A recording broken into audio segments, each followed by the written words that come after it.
Bonjour Corinne. Alors, je suppose qu'il s'agit d'une nouvelle chanson qui nous fera rêver aujourd'hui. Bonjour Nicolas. Auparavant, une petite question. Est-ce que tu crois au destin ? Oui, peut-être. Enfin, tu me prends un peu au dépourvu là. Eh bien, la chanson d'aujourd'hui fait partie d'une histoire que le destin a conduit jusqu'à l'écran. Un destin qui fera mieux, il redonnera un souffle nouveau au studio. Ah, un renouveau, carrément. Ah oui. Après la mort de Walt Disney en 1966, les équipes s'efforcent d'abord de mener à bien tous les projets initiés par lui. Mais petit à petit, un déclin s'amorce. L'aura des studios Disney se ternit et ils peinent à se renouveler. Les échecs s'enchaîneront jusque dans les années 80. Mais alors, par quels moyens Disney va-t-il renouer avec le succès ? C'est en 1985, alors qu'il co-réalise Basil Détective Privé avec John Musker, que Ron Clements découvre le conte de la petite sirène de Hans Christian Andersen.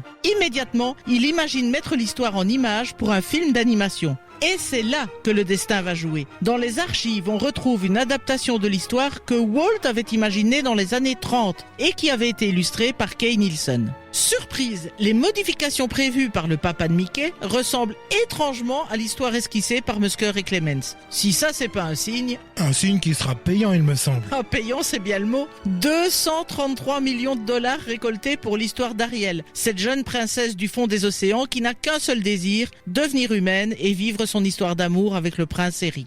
On considère ce film comme celui qui ouvre un nouvel âge d'or pour les studios Disney. Après lui, viendront La Belle et la Bête, Aladdin et le Roi Lion qui confirment la renaissance.